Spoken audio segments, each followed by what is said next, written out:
gondola. Who else was in that gondola? Do you remember? I do. Well, Was it Ryan Singer? No. Maybe he was there. He was there. Aparna. Uh-huh. Tim Harmston. Who was else at that festival? Oh, the God's Pottery guys. Wilson, and I can't remember the other guys. I don't remember those guys. Yeah. I don't remember them. Where are they from? Are they here? No, they don't do it anymore. They were a funny Christian camp counselor songs. It was a bit. Yeah. Yeah. And they, I think, advanced fairly far on Last Comic Standing. Yeah. Like that. Uh-huh. They had a crazy 2-year run, and I don't think that they'd planned. That was you know what I mean? That was this is the bit that we are committed to forever. But yeah, I can't speak for them. Yeah. So I met you in Aspen, talked. Yeah. And then I hosted because I hosted the show I think before yours at the big theater, and then you're like, hey, what are you doing next month or something like that. Yeah. I'm like, okay, I don't know. Actually, I do. I was going to a festival in Asheville, and I came North back Carolina? early. Yeah, and I was like, again, I felt so cool because I was like, oh, I gotta leave this festival early. I gotta go back and open for Marin at a rock club. No big deal. I remember that rock club gig. We were standing on the floor. Yeah. Slightly raised above. Yeah, I'm starting to get these weird kind of sort of PTSD from certain gigs. Just sort of I did that. You don't have a font, or you just. But I did Fargo, it's out of my brain because it was difficult. Yeah. I really thought that tour with Eugene and Andy, we were just gonna Eugene was gonna pull all these people in, and and it was gonna be great. It was this big idea me and Andy had, and it was just okay. Yeah, it was weird. And it just, I don't know. What was it called? It was like the anxiety or the stand-uppity. Stand-uppity, okay. That was Andy's thing. Yeah. Then me and Andy ended up getting in a fight over bullshit and whatever. Did you guys drive to? Yeah, we drove the whole thing, hours and hours. Yeah. Yeah, I used to say, I used to do a joke about it, driving with Andy Kindler. It's like driving with the history of the Jewish people. But so where did you start, in Fargo? No, Minneapolis. You moved to Minneapolis? I moved to Minneapolis for college. Oh, you did? Left Fargo when I was 18. What college? University of Minnesota, Twin Cities. And got a degree in theater and then did absolutely nothing with it. Is that true? You're a stand-up comic. What'd you do? What kind of theater? Do you got a undergraduate degree? Full 4 years? Mm-hmm. Did the acting? I did. Directing? No, acting. Just a Bachelor of Arts in theater. And then bartended. And then all acting, though? Yeah. You had to take other, you had to learn some lights and, set and stuff. Respect to all the elements. Yeah. But did you like the acting? I did. And I still do. And then I just didn't do anything. I know you start bartending and you're like, oh, I'm making fat cash and partying and smooching boys and And then I got a real job in finance. And you did? I did. I worked in corporate America. I worked for Piper Jaffray, and then the little group I worked with spun out, so I worked for this little venture capital company and worked in For how long? Maybe 8 years. Yeah, because I started doing stand up when I worked that job. Oh, I was almost 30. So you're stuck in this fucking hell job. You kind of fell into it, huh? You kind of just you took theater and then you got a bartender job and then you're like, I guess this isn't what life is. I was like, oh no, this is what life? I think I was more like this is what life is? What, bartending? No, the corporate job. I know, but you did it. Yeah. You did, it doesn't sound like even there was a break in between. You didn't even try the other thing. No, I didn't. And it was, I think. Did it eat you up, or you just sort of or you're just too fucking out of it? I think a little of both. Some days you're like, what the fuck am I doing? Right. And then other days you're like, well, you're working hard and you're paying your bills. That's all that matters. Right. That's that kind of Scandinavian. Yeah, don't be so showy. Uh-huh. You're making decent money. You're starting to save. You got that 401k. What more could you possibly want? But what were you doing in finance? I was an administrative assistant, then executive assistant, making travel plans and putting together presentations. My God. And sitting in a cubicle. What did you learn?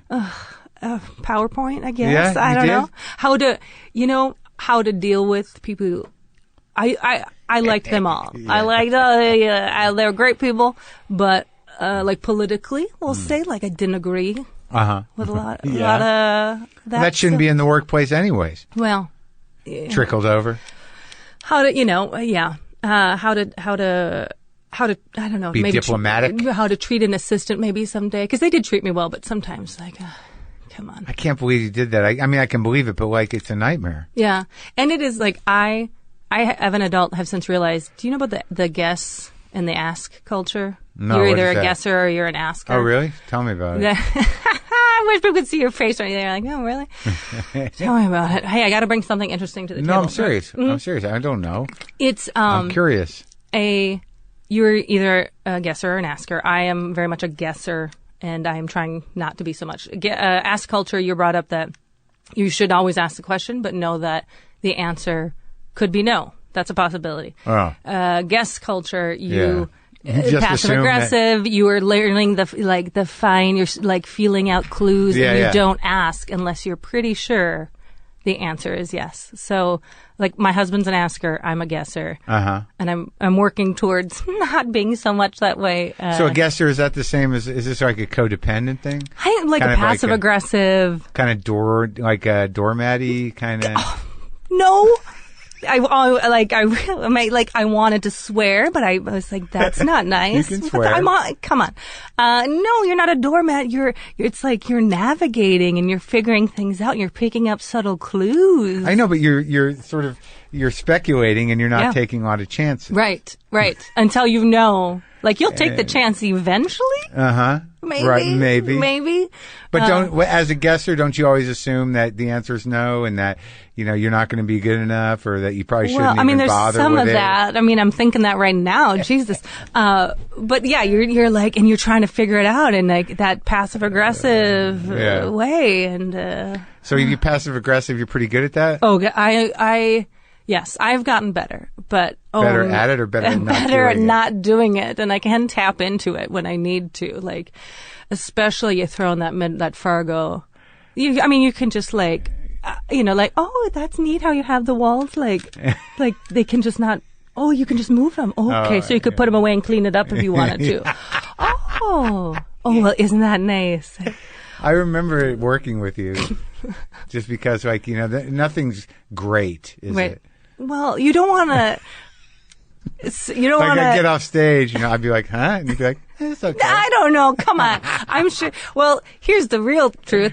Especially that last run of the theaters, I was probably stuffing my face backstage with treats that people bring for you. So I was probably like, yeah, it's great. And I meant the cake or something. Yeah. But, right.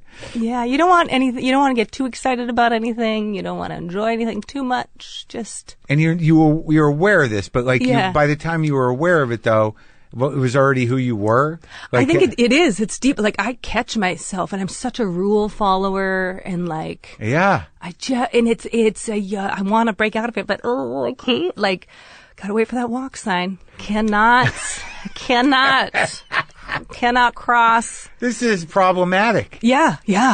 Especially in But you grow up with hippies. Well, were they like that? I think so. My mom, I think, is definitely guess culture. And maybe my dad is a little of both. I don't know, because I think I can communicate. I think I can dabble in both languages.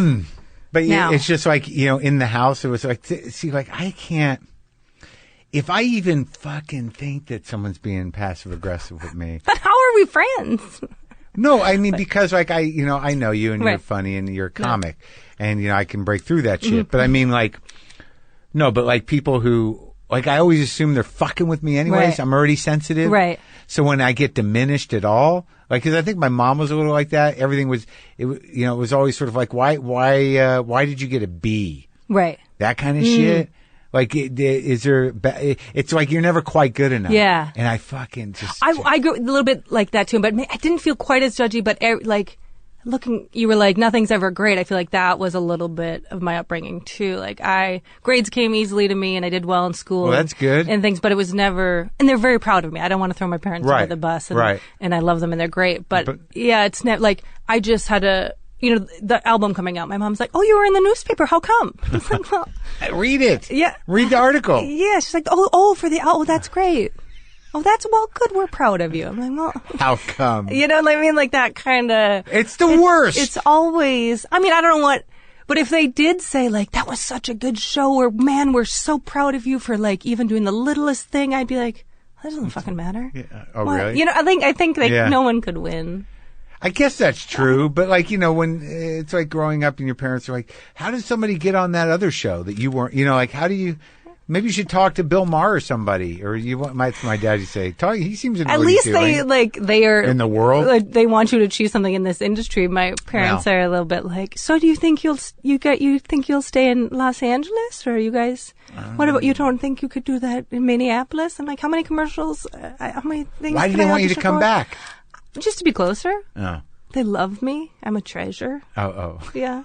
Like the idea of living near my parents or having them, I don't know. Usually it has to do with kids. Then they'll start bullying you into kids. Well, I'm old. We're at the age now where people just are like, oh, did you, like, are you guys going to adopt? Like, they, you know, like, we've missed that. Have you? I think so. How old are you? I'm 40.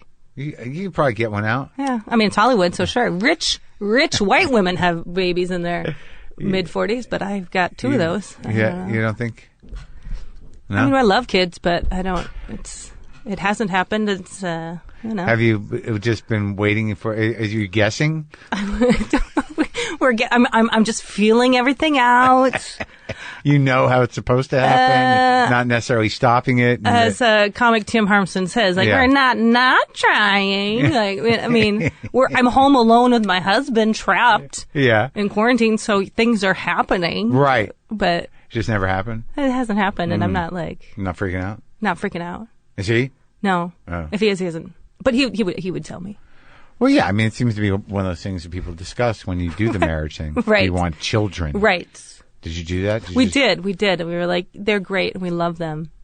But if it doesn't happen, I think what we have is also great. I'm that way as well. I mean, I didn't want them. Yeah. But you did not want them? No, I not wanted them. And, but not because I don't have anything against them. Yeah. But it just caused me anxiety to just think about having them. Like I'm too anxious and too selfish and too emotionally volatile. That's very good reasoning. To be a good parent. But I bet you're a fun uncle sometimes. Yeah, no, I mean, I think I can fundamentally take care of people, but I just don't trust myself emotionally, and also with I'm childish emotionally. Yeah. And I don't want to be that parent that's like, why is the fucking kid not talking to me? Because he's 4. I don't give a fuck. Right. It's bullshit. And that's just 4 teenagers. Ooh. But now I find myself, like, on Instagram stories, a couple of my friends have kids, and like I watch the kids, and I'm like, that seems like they're engaged in exciting life. Well, and like the further it slips away, the more I'm like, oh shoot. I think my body, and just like this whole, everything on the planet says that this physical being I am in is supposed to be able to create life. Yeah, doesn't Ryan do a bit about that? Maybe. About the moment that guy's about to, come. And you shouldn't, but the entire history of the species is right behind you. And it's like, wait, I haven't? Like, what's wrong with my body that I haven't? Not that I was like, ever. I mean, I wish I'd been more active as a youth, but you weren't. No, again, follow the rules. You can't. No, I would. Because of the Catholic thing. Guilt, man. Ooh. You grew up thinking there was a hell. Oh yeah, and that was wrong. How's hell holding up for you? I mean, it's like a different place to go. I guess it's some place. It's leaving the house. It's not as scary. Not anymore? As scary. Yeah. Do you still believe in it? I don't think so. I don't. I'll wait till my grandparents. All of them are dead before I can start. Oh, really? Yeah, I got 3 out of my 4 grandparents. That's amazing. What are they, like 90? Yeah, 93, 95. I'm very lucky. I actually, right before lockdown, was did a big show at the Fargo Theater, and then was in Chicago, and then was supposed to do Grand Rapids Laugh Fest. It was another place. It was the first time I did a live WTF. I didn't know what I was doing. Was not funny at all. But, I was there. And who else was on that one? That one was a great Tommy Johnigan, Kevin Nealon, and then Moshe Kasher came up from the audience and told the story, and I was like, what is happening? I didn't know.